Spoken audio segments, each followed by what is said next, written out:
for about 6 months, the best antidote to all the stuff that the Republicans are going to throw us on health care is to actually have a bill that works. Well, the best way to do that was to pass an extension of Medicare to people below 65. Everybody knows what Medicare is. It's easy to understand. You don't have to make deals with the health insurance industry. So this is about clarity of message. And Scott Brown has a clear message, and the Democrats don't. Nancy, I don't know. I think the Democrats have a clear message. It's big government. No, nonsense. You know what? This is funny.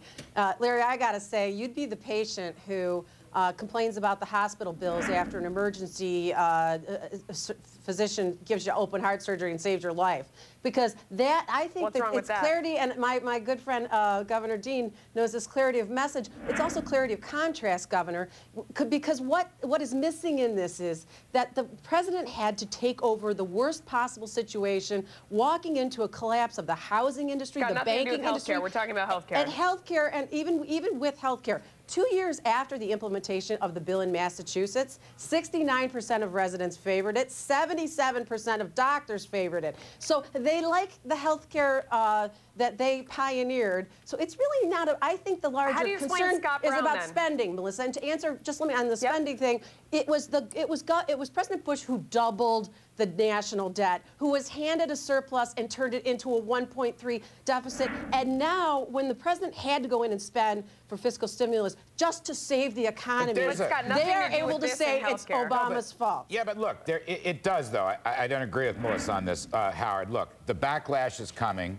There is a revolt against this overreach by the Democratic Party, this left liberalism. It's the Great Society to the third power. It's taxing and spending and bankrupting the country. And it's also a huge government control effort to take over health care. These are very unpopular political issues, my friend. I disagree with you. I disagree with you very much. If we had come out and with a very straightforward, simple health care bill, expand Medicare, for example, never mind making deals with the insurance companies and having mandates and all these complicated things, and we'd run it through reconciliation, just like George Bush did with his tax cuts. We would have had a bill signed and done by August. Instead, what we got was this horrendous sausage-making process where every special interest. And if you hadn't, this is, look, Larry, I think this is a center-left country. I don't think people... Oh, Howard, come on, my friend. You cannot make that case. Every columnist is out today saying this is center-right country. Look, Howard, the columnists, that's exactly the problem, Larry. The columnists know nothing. Your beloved Washington Post poll shows by 58 to 38... My beloved Washington Post? Yes, I know you love the Washington Post. Have you ever read the editorials in that thing? By 58 to 38, voters want less government and fewer government services. This was a major Democratic miscalculation. The Dems were not elected to move the country 25 or 35 or 50 yards to the left. They were elected for change to improve the financial situation. This was one of the great political blunders of all time. Okay, yeah, let's let Nancy go ahead. Right, I want to jump back to Melissa. You asked about health care. Okay, ironically, I agree with the governor. This should have been a lot simpler. But Wall Street should be wanting the public option. Ironically, if this forces reconciliation, a loss of this seat forces a reconciliation process,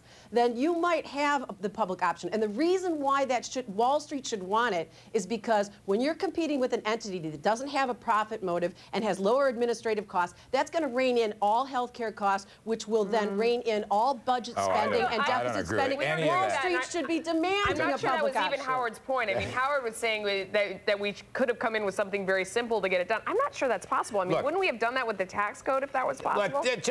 Can we go back to basics here? Mr. Scott Brown, I interviewed him 2 weeks ago on the Kudlow Report before the polls came out. His message was breathtakingly clear. Lower taxes and no government takeover of health care. That is so great because that has resonated. The guy didn't have 3 wooden nickels to his campaign, and look what's happened. This is Tea Party populism.